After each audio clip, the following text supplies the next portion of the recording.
try this again. It's me, Joe, from Winnipeg, Manitoba, and I'm here to continue with the basic division lesson.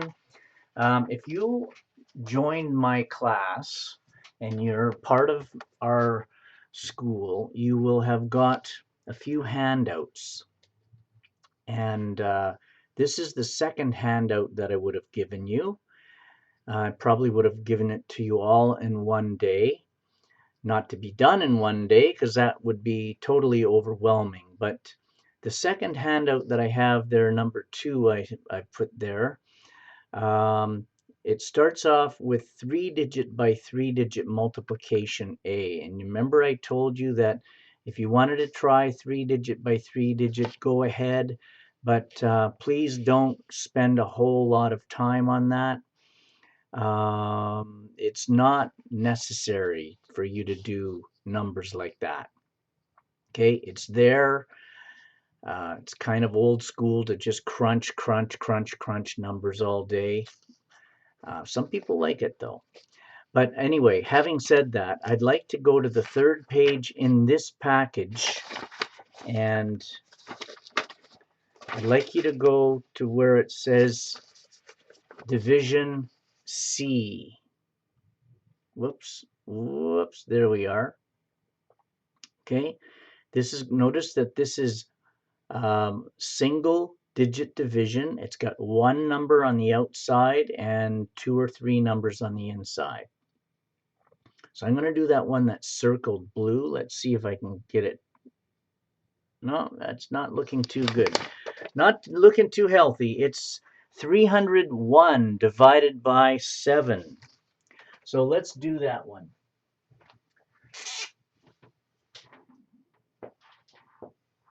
301 divided by 7. So this is what we do.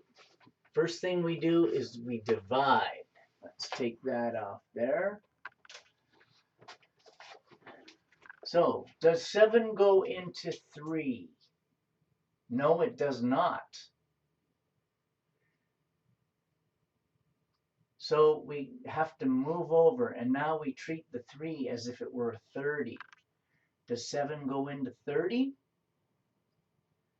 Yes, it does. If you go on your times table to the 7 times table, you'll notice that you can count 7, 14, 21, 28. That's as high as you can go without going over.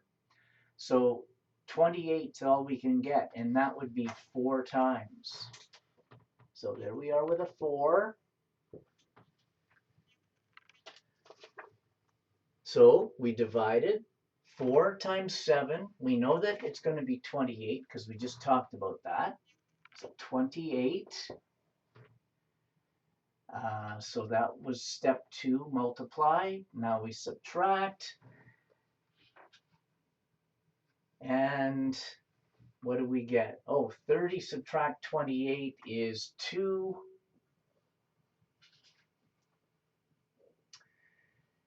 And we subtracted. Next step is bring down. That gives us a 21 here. And we forget all about the 301 up at the top, and now we're dealing with the 21. So how many times does 7 go into 21? Well, it goes exactly 3 times. And so what we did was we repeated everything. So we divided. Now we're going to go 3 times 7, and 3 times 7 is 21. And we subtract, and we have 0 remainder. So the answer to that question is 43.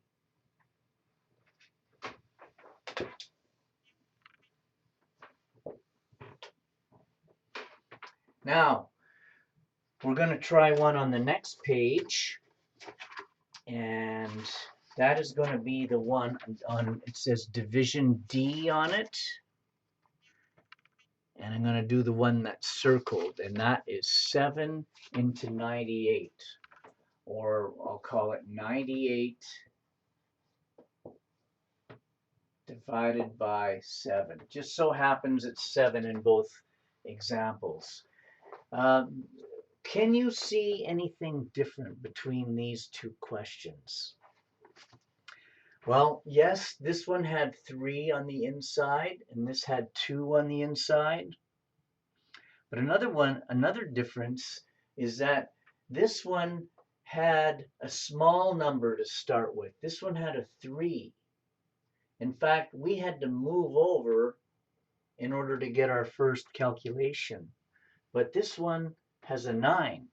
So we don't have to move over at all. Our first number that we're going to put up there is going to go right on top of the 9.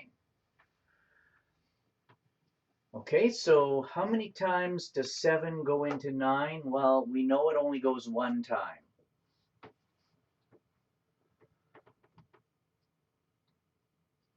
So second step is we multiply. 1 times 7 is easy. That's 7. Subtract now. We go 9 subtract 7 is 2. We bring down the 8. 7 goes into 28 exactly 4 times.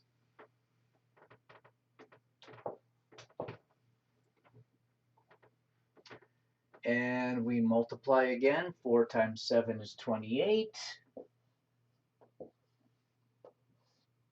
And look at that. We have a 0 remainder once again. How much time do I have? Oh, great. I got lots of time. Okay, let's go with the third one.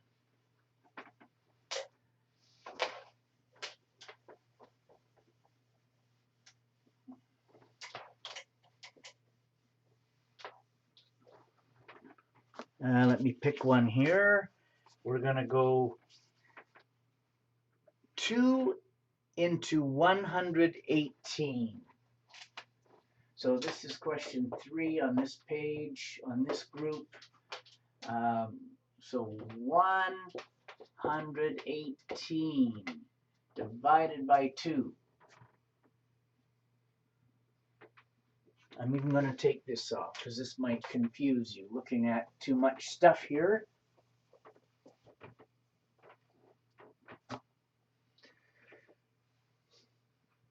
So we'll deal with this first one. Does 2 go into 1? No, it does not. That means we have to go 2 into 11. And how many times does 2 go into 11? It goes in 5 times.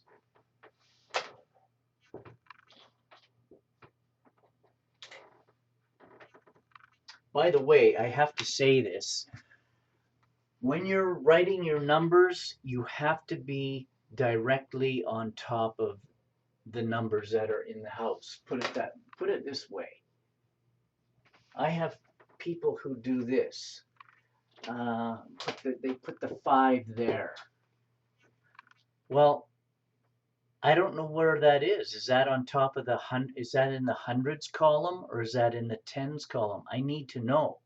Like, is this answer going to be in the 50s or is it going to be in the 500s?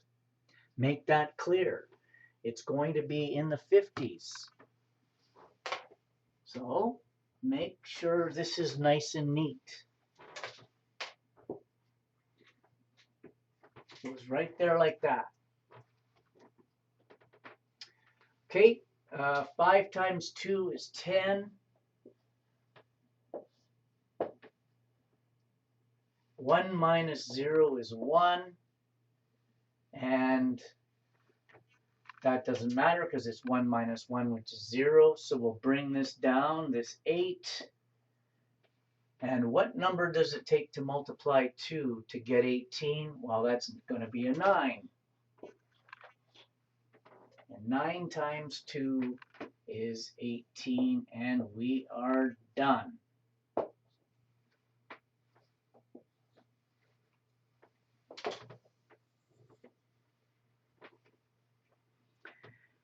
Okay, so one final thing. You have to have, I'll do this question again, but this time I'm going to do it wrong on purpose.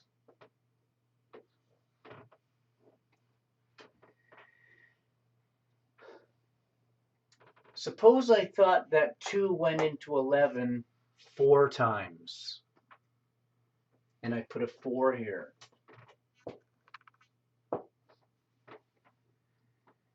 Okay, well, it's okay to try a 4, but let's see what happens. 4 times 2 is 8. I'll subtract, and I'll get 3. Hey, I could have got another 2 out of that. This number here, after you subtract, always has to be less than the number out there. It's just a rule. Okay, so once you see a number that's too big, you have to go back and you have to guess again. So we got to erase that, take this off, and go 5. Okay? So, not to confuse anything, but I would like to try this as well. What if you picked 6?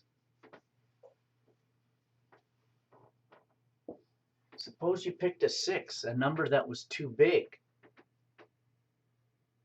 Well, how would we know it's too big? Well, we'll go 6 times 2 is 12. Hey, you can't take 12 away from 11. It's impossible. That does not work. Okay, so there's only one correct number that gets put up top. And it's okay to try different values, maybe off to the side or something like that, until you get the right one. But the number can't be too big and it can't be too small. Okay, I will leave you with that, and you should be able to do the pages that say Division C and Division D. One final thought, there's a couple of questions in there. These are computer generated from mathdrills.com. There's one there that says 80 divided by 1. 80 divided by 1. Well, you know what? 80 divided by 1 is 80. Actually, a question like that to me doesn't really have a whole lot of value. So, but you will see it on these handouts, unfortunately. So, if we were live, I would go in and I would change that question so that it would be at least more of a challenge, okay? But this is something that you're going to find on those 2 pages. So that's all for division by 1 digit. The next video is going to be division by 2 digits, and if you flip your page, you'll see that I've got a something that's called easy 2-digit division, and I put easy in quotation marks there because easy for some people is not easy for others. Okay, so we are almost done division, and guess what happens after that? You got it. We're going into fractions soon, so hang on to your hats. With that, I'll say goodbye and talk to you again. There's the button here.